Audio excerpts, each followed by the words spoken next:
संगत जी, यह बातें ना तो आपको किसी बुक्स में मिलेगी और ना ही किसी भी यूट्यूब चैनल पर। क्योंकि कुछ बातें ऐसी होती हैं जो जिस सत्संगी के साथ बीती हैं वह ही जानता है।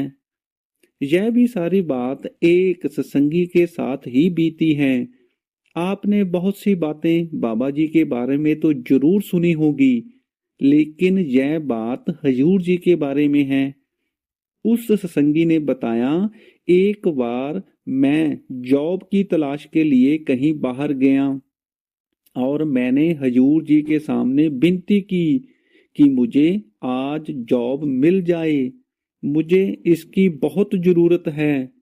हजूर जी ने उसकी विनती को कैसे सुना? हजूर जी ने उसे दर्शन देकर क्या कहा? उसे नौकरी मिली या नहीं? यह सारी बातें आपसे आगे साझा करने वाला हूँ। उससे पहले आपसे एक छोटी सी विनती है, अगर आपने अभी तक इस चैनल को सब्सक्राइब नहीं किया है तो चैनल को सब्सक्राइब जरूर कर दें, वीडियो को लाइक और हाइप भी कर दें और कमेंट बॉक्स में राधा स्वामी जरूर लिख दें। यह बात उस समय की है जब वह सत्संगी बहुत कठिन दौर से गुजर रहा था। घर की आर्थिक स्थिति ठीक नहीं थी, पढ़ाई पूरी हो चुकी थी पर नौकरी कहीं लग नहीं रही थी।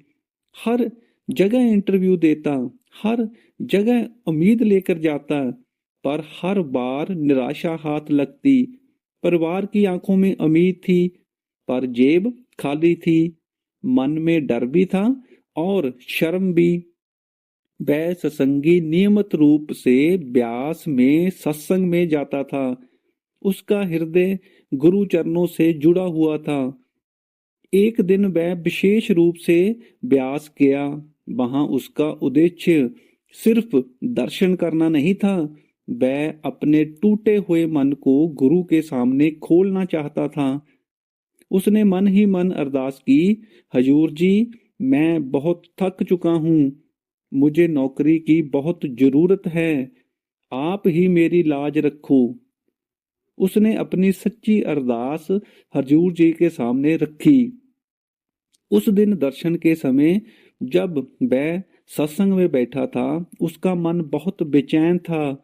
जैसे ही उसकी नजर गुरु के स्वरूप पर पड़ी, उसकी आंखें भर आई। उसने फिर मन ही मन कहा, अगर आज आपकी दया हो जाए तो मेरी जिंदगी संभल जाएगी।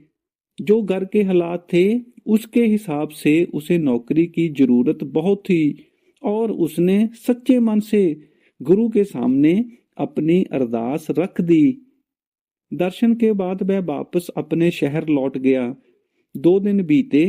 तीसरे दिन उसे एक इंटरव्यू कॉल आया। वह हैरान था। जिस कंपनी में उसने महीनों पहले आवेदन किया था, वहां से अचानक फोन आया, संगत जी, आप इस बात को ध्यान से सुनने की कोशिश करना। इसे सुनने के बाद हमें समझ आएगा कि गुरु अपने सत्संगी की अरदास कैसे सुनते हैं। इंटरव्यू का दिन आया। रास्ते में जाते हुए भी उसने सिमरन किया, पर वहां पहुंचकर उसे पता चला कि पद सिर्फ एक हैं और उम्मीदवार कई। मन डगमगाया। उसने सोचा, क्या मेरी बारी आएगी? इंटरव्यू में उससे ऐसे सवाल पूछे गए जिनकी उसे उम्मीद नहीं थी। कुछ सवालों का जवाब वह अच्छे से दे पाया, कुछ में अटक गया। बाहर निकलकर उसे लगा कि शायद इस बार भी नहीं होगा। शाम तक कोई सूचना नहीं आई। उस रात वह बहुत उदास था। उसने भजन सिमरन पर बैठने की कोशिश की, उसमें भी मन नहीं लगा, क्योंकि उसके मन में यही घूम रहा था, क्या मुझे कॉल आएगा या नहीं। लेकिन फिर भी वह सत्संगी ध्यान को तीसरे तिल पर लगाकर बैठा रहा। अचानक ध्यान में उसे एक झलक सी महसूस हुई, जैसे हजूर जी का शांत स्वरूप सामने हो। उसने ध्यान को और टिकाने की कोशिश की, थोड़ी देर बाद फिर से हजूर जी का स्वरूप अंदर दिखाई दिया।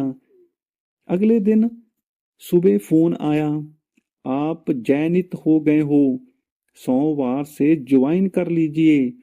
मैं हैरान रह गया, आंखों से आंसू बह निकले। उसे यकीन हो गया, यह तो हजूर जी की दया से ही हुआ है। लेकिन संगत जी, कहानी यही समाप्त नहीं होती। उस सत्संगी ने बताया, नौकरी मिलने के बाद भी कठिनाइयां खत्म नहीं हुई। ऑफिस का माहौल कठिन था, बॉस सख्त था, सहकर्मी सहयोगी नहीं थे। कई बार उसे अपमान भी सहना पड़ा। एक बार तो स्थिति ऐसी आई कि उसे लगा नौकरी छोड़ दें।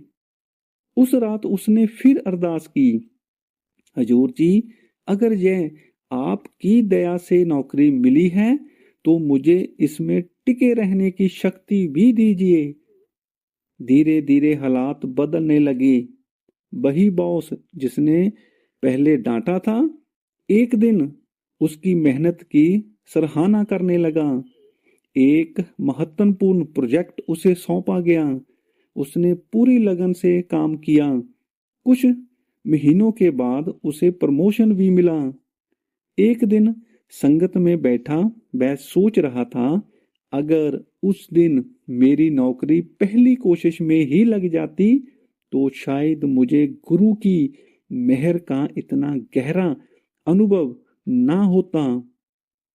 उसे समझ आया कि गुरु सिर्फ परिमाण नहीं देते, बल्कि रास्ते में आने वाली कठिनाइयों से गुजरने की ताकत भी देते हैं। कभी कभी देरी भी दया होती है।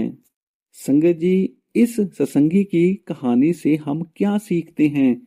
अगर अरदास सच्चे मन से की गई हो तो गुरु उसको जरूर सुनता है। अगर अरदास और मेहनत सच्चे मन से की गई हो तो उसे फल जरूर लगता है। संगत जी, गुरु हमारे मन की पीड़ा, हमारी स्थिति क्या है और हमारी सच्चाई क्या है, उसको जानते हैं। जब समय सही होता है वह अपनी कृपा से मार्ग बना देते हैं। सिर्फ हमें मांगना ही नहीं है, बल्कि खुद को बदलने का प्रयास भी करना होता है। अगर अरदास सच्ची है और साथ में प्रयास भी सच्चा है तो फल अवश्य मिलता है।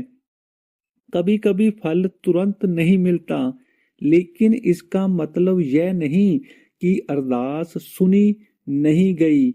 गुरु सही समय पर सही तरीके से उत्तर देते हैं। अगर अरदास सच्चे मन से की जाए, विश्वास भी अटूट हो और साथ में पिछले जन्मों के कर्म भी सच्चे हों, तो गुरु कृपया हम तक अवश्य पहुंचती है। संगत जी, आज की वीडियो में बस इतना ही।